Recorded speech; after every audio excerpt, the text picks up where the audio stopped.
Hi guys, today we're going to learn about Antietam and the Emancipation Proclamation and how those two things changed the Civil War, the turning point. Here we go. Once the Civil War began, President Lincoln privately became convinced that he should act to abolish slavery or to stop slavery, particularly in the Confederacy. Although he personally opposed the peculiar institution, Lincoln also thought declaring emancipation was a valuable military tactic. Emancipation would weaken the South and give the Union the moral high ground in the Civil War. After consulting with trusted advisors, the president decided to wait to act on the slavery issue until after a Union victory on the battlefield.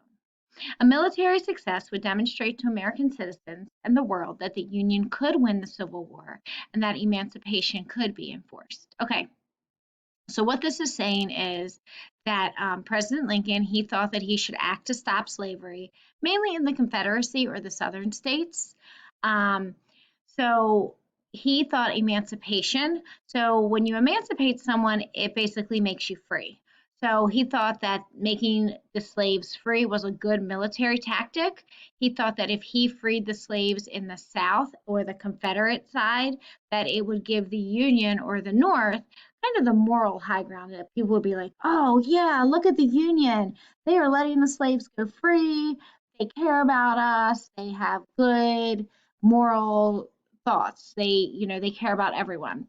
So he thought that if he emancipated or let the slaves from the South go free, it would actually give the Union a leg up in the war. So he talked to some people and they decided that the Union needed to win a battle first. So they had this plan kind of in the back of their minds, but the Union needed to win a battle first. Okay. Antietam. Despite the Union's advantages in 1862, the Civil War was not going well for the Union. The results on the battlefield were often unclear and in some cases disastrous. To many observers, the Union's military and political leaders seemed ineffective. Hoping to further demoralize residents of the northern states and force the Union's acceptance of the Confederacy in the late summer of 1862, Confederate General Robert E. Lee invaded the Union through Maryland. Okay, so as we talked about last week, the Union had lots of advantages going in. We had manufacturing, we had lots of food, we made the weapons, we had more money, we had all kinds of advantages going forward. But in the first couple years of the war, there were no really clear victories. Sometimes the Union looked really bad on the battlefield, sometimes they just looked good, sometimes it kind of came out a draw where it wasn't real clear if the Union or the Confederate side had won. So hoping to make the residents in the North feel worse, basically, the Confederacy invaded the Union through Maryland, right through our state. So they came in the late summer of 1862. So let's see what happened. On September 17th, Union General George Mcclellan attacked Lee's forces near the western Maryland town of Sharpsburg. At the resulting Battle of Antietam, McClellan's armies managed to repel Lee's invasion, but instead of pursuing Lee and earning a more decisive victory, McClellan did nothing, even though his army was twice as large as Lee's. President Lincoln was not happy with McClellan's performance and accused him of having the slows. Later in the year, the president removed General McClellan from command, but the Union had achieved the victory on the battlefield the president had been waiting for. Okay, so the Battle of Antietam, it was in western Maryland. General Lee from the Confederate side, he was here. McClellan was in charge of our side. He was stronger, but he didn't push as hard as President Lincoln thought he should. But regardless, the Union got a win. That's what we've been waiting for. The Emancipation Proclamation. In response to the Battle of Antietam on September 22nd, 1862, President Lincoln issued a preliminary proclamation of emancipation. On the first day of January in the year of our Lord, 1863, all persons held as slaves within any state or designated part of a state, the people whereof shall then be in rebellion against the United States, shall be then, thenceforward, and forever free.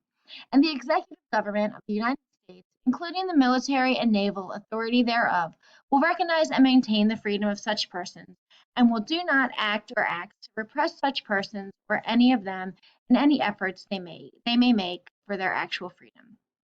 So basically what President Lincoln said was, if you are a slave in one of the Confederate states, one of the states that is in rebellion against the Union, then I will free you and you will forever be free. And there's nothing we can do to take your freedom back. So if you were a slave in one of the Confederate or rebellion states in 1863, President Lincoln declared you free. He did this trying to get the southern states to come back into the Union. As promised, Lincoln later issued a final Emancipation Proclamation on January 1st, 1863. That's what I just read to you guys. It's important to note that the Emancipation Proclamation did not end slavery in the United States or in any areas where the federal government could enforce its terms. Because Lincoln wanted to avoid hostility in the border states, the proclamation did not apply to the slave states that remained in the Union. Emancipation applied only to the states that had seceded, who were already ignoring U.S. laws. Emancipation also did not apply in Confederate territory that the Union Army had already controlled. As a result, Tennessee and parts of Louisiana and Virginia were exempted. Secretary of State William Seward said, "We show our sympathy with slavery by emancipating slaves where we cannot reach them and holding them in bondage where we can set them free." Okay, so what had happened was, if you were in the Union and there were 5 states still in the Union who believed in slavery, those slaves were not set free because you were following the laws of the United States and the Constitution. But if you were in a state where there was rebellion, the southern states, the 10 southern states that were still rebelling, and you were not in Tennessee, parts of Louisiana and Virginia, where the Union had already won battles, then you were free. So the Emancipation Proclamation actually didn't free everyone. It just freed the slaves in the states where there was still rebellion. This was, President Lincoln was hoping that this would make the enslaved people want to come over and come back and fight with the North. But the Emancipation Proclamation was an important step in adding the abolition of slavery to the Union of the original wartime objective of preserving the Union. Though imperfect, it was the federal government's most decisive statement against slavery in the nation's history. It encouraged African Americans to support the Union and authorized them to serve in the Union's Army and Navy. Okay, so this is what I just said to you guys. So the Union wanted the slaves to come over and be with and support the Union. And this is what happened. It also allowed the African Americans, who were the slaves at this point in time, they could come over and they could be in the Union's Army and Navy. This is really weakening the South. After the Emancipation Proclamation took effect, as Union forces moved into Confederate territory, many enslaved African Americans freed themselves by seeking the protection of the Union Army and traveling with it. In 1863 and 1864, thousands of emancipated slaves volunteered to serve in the Union Army. By the end of the Civil War, about 179,000 African American men fought for the Union Army, and about 19,000 served in the Navy. One example of African American heroism was William Harvey Carney, who was awarded the Medal of Honor for his heroic actions of protecting the U.S. flag, despite multiple wounds during the Battle of Fort Wagner in 1863. When he returned to Union lines, Carney modestly stated, "Boys, I only did my duty. That old flag never touched the ground." Okay, so after the Emancipation Proclamation went into effect, the Union was able to move into more Confederate territory. African Americans freed themselves. They came, they joined the Army, they joined the Navy. African Americans began getting awards of heroism for protecting the flag and for being in the Union. Other enslaved African Americans demanded pay for their work. In this, they were obeying the President, whose Emancipation Proclamation said, "And I hereby enjoin upon the people so declared to be free to abstain from all violence unless in necessary self-defense. And I recommend to them that in all cases, when allowed, they labor faithfully for reasonable wages." Okay, so in the Emancipation Proclamation, he also stated that African Americans should get paid. So they started fighting to get paid, which they should. The Emancipation Proclamation gave the Union war effort a moral clarity. It helped convince European countries not to support the Confederate States of America. It motivated the Union, and it demoralized Confederates. It made clear that the war was not just about politics, nor was it about defending the Southern homeland. Confederate soldiers were fighting for the right to keep enslaved people, even though many of them were not wealthy enough to own any themselves.